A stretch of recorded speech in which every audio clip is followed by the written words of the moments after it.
in this video and tell you that we are where we need to be for the ISO.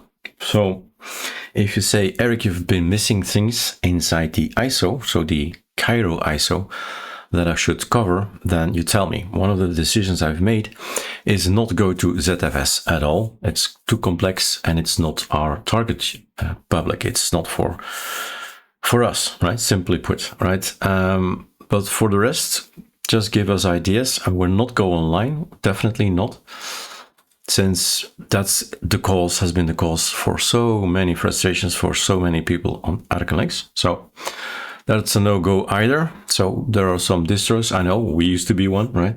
To go to the internet, and the internet is just not stable. It's not trustworthy. Keys are changing, packages are conflicting. There's so much that can go wrong.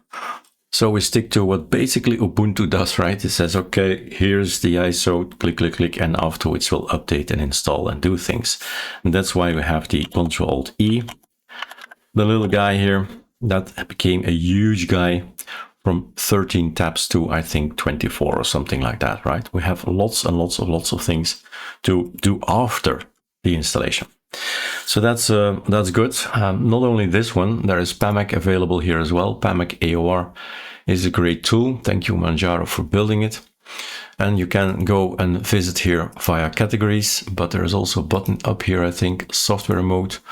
And then you can do it like this. And you just have a look. What you think you're missing. Games, for example. We'll never put games on an ISO, right? But there's other things like the Bazaar. Bazaar is installed here as well.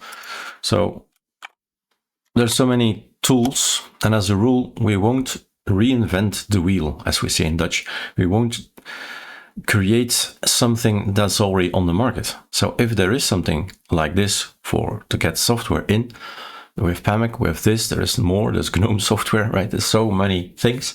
So although we like it and I would like making it, right? I'd say, no. Let's keep using the things that already exist. They're for free there, they're maintained, it's great, right? So that's a no-go either.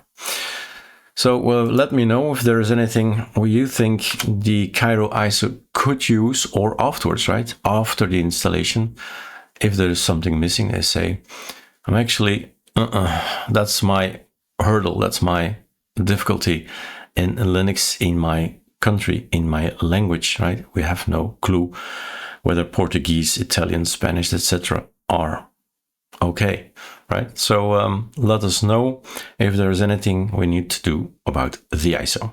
Cheers.